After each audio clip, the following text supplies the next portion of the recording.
Welcome here to TalkFCB and welcome back to the channel here today, guys, for an injury update once again, because we have more, yes, more Barça injuries to document. And this is not enjoyable. None of us here wanted to be talking about injuries again.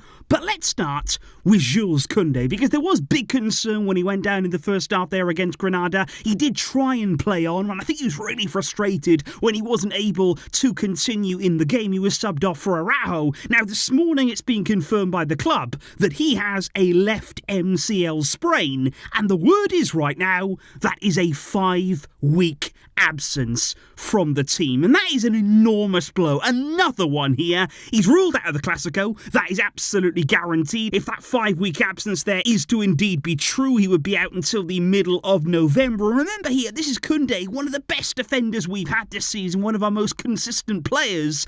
Another one to be ruled out for several weeks. I mean, when's it going to end? And then we're talking about Lamine Yamal. Now, the good news on this one is we heard at the end of the game there that he had a bit of muscle discomfort after the game against Granada. The good news on that is that it's not a serious problem. It's not going to be like Kounde there, where he's out for several weeks. But Barça do not want him now to join up with the Spanish national team. They do not want the Spanish national team there to call and insist upon Yamal joining them. But up until now, Spain are still saying he can come along with the group, and we'll see and we'll assess him as we go along, because Yamal there could be out for a few days. He might be back. He might be ready to play in a few more days. But I just think right here, the kid is 16 years old. He's played a lot of football there. He's had a lot of demands on his body right now. He could do with a bit of rest. I know that he would want to go and play with his country, but there's so much time for that, isn't there? I think it will be in the best interest here of Barça, of Yamal, and indeed for Spain to just let him have this time off, to make sure there we do not burn him out, that too soon we don't put too many demands on him. And I'm with Barça here. If he can have this international break off, it would be at the benefit of everybody. And just to give you guys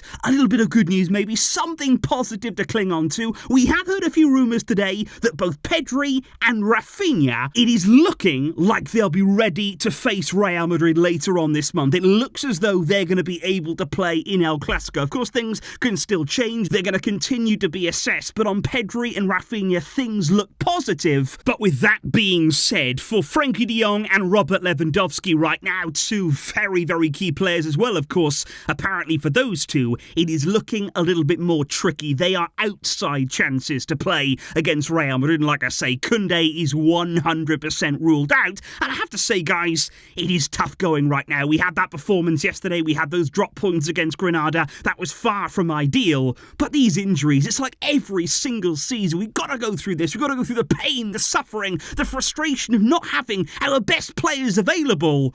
When will it end? Do let me know, guys, in the comments down below how you're feeling right now. You can air your frustrations. We're all feeling very glum about this. But hopefully we will get better news. We will come out of this rut. There will be light at the end of the tunnel in the end. We've got to hang in there. We've got to try and stay strong. Thank you indeed, though, for watching here today, guys. Lots more coming up on the channel throughout the international break. But until then, as always, Visca El Barça.